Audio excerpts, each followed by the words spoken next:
My name is Anna and I'm from Bruckner Nature Center. If you're not familiar with Bruckner Nature Center, we are located in Troy, Ohio, and we do specialize on wildlife rehabilitation and education. And I'm here today to talk about a very well-known topic of February. As you all may associate February with the month of love, being that Valentine's Day is February 14th.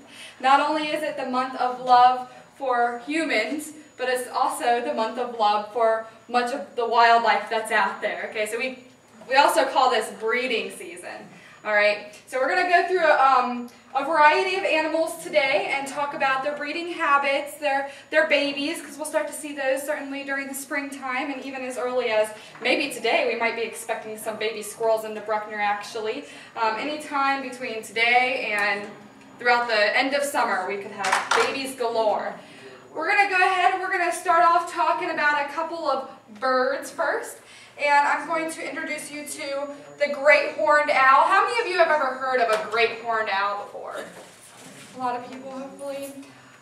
This is a very well-known owl. It's often portrayed in cartoons.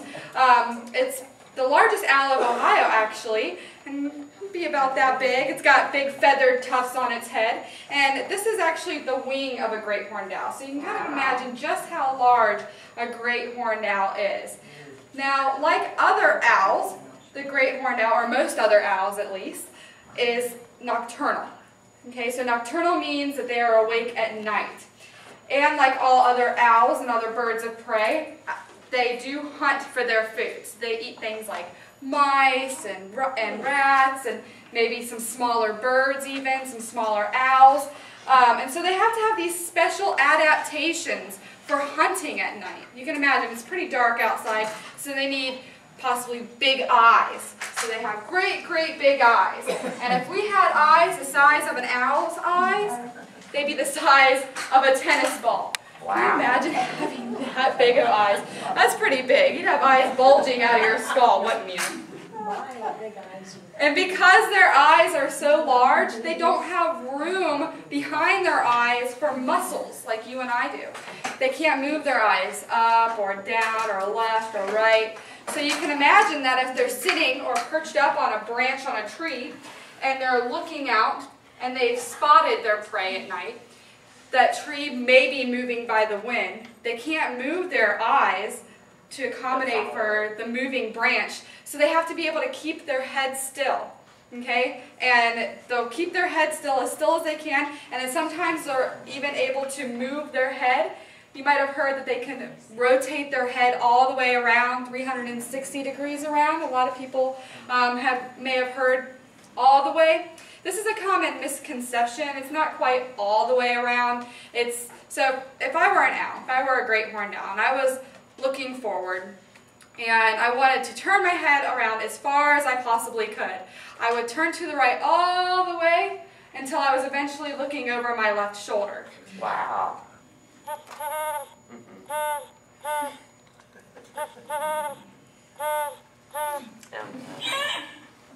So you can tell what a bird eats by its feet and by its beak. So if they've got these sharp talons like this, you can assume they're hunting for their food. This is your eastern screech owl. So very small compared to the last two owls we discussed. It looks very similar to a great horned owl with the exception of the size. It's got those two feathered tufts up here. And the eastern screech owl does come in a gray phase or a red phase, or a rufous red phase. And so this is the rufous or red phase. And they don't eat rats, but they'll eat mice or smaller amphibians. They've got those sharp talons used for catching their prey and the sharp curved beak. But they are also a good prey item for your great horned owl. So great horned owls will prey on this little guy. And when we take scouts through night hikes, we'll play owl calls in a meadow. And we'll be sure not to play the great horned owl call first, because then we'll never hear the eastern screech owl. Now, when I said that they're interesting to talk about as far as the mating ritual, as we discussed before, it just takes the call for the great horned owl and barred owl. Well, this little guy not only has to call for his mate, but he has to search for a whole territory that has several cavities, because they'll nest in cavities, not abandoned nests. I don't know if you've ever heard of the pileated woodpecker, but this is a great big woodpecker the size of a crow, and they'll excavate cavities very, very large. And so they'll often inhabit a pileated woodpecker cavity. And so they have to find a territory with several cavities, and then they have to wait for a female. And they'll defend their territory off to any other males that come along. Once the female does come, he has to do a display. He kind of has to do a little dance. I don't know if you've ever seen a bird do a dance for a female. There are quite a few of them out there in the world. They do some magnificent displays. But he basically just bows and clicks his beak and brings her food, and basically proving that he's going to be a sufficient male to her. Okay, be able to provide for her. And if she accepts, which she most likely will, especially if there are tons of resources around, she'll fly around the territory and choose one of the cavities that are within the territory. It's going to be obviously the one that has the most resources, most food, most protection. And they will be monogamous. There is an exception with the monogamous stage here. If the resources are abundant in his territory and another female comes along, he will take the opportunity and stray from his original female. And again, she will go ahead and choose another cavity within the territory. And this squirrel is thought to be by scientists the most common type of squirrel, but not the most commonly seen. And that is because it is a nocturnal squirrel. And it is very small. And it hangs out in the canopy of the forest. And she's always hanging there by the, she like fogs up the window with her breathing, and then she hangs there so you can't see her. This is a flying squirrel. A northern flying squirrel. Notice her eyes. Her eyes are huge if she would come out and stop. Come on. She's buried herself. Yeah, she's a little nervous. Now she is nocturnal. She's got great big eyes.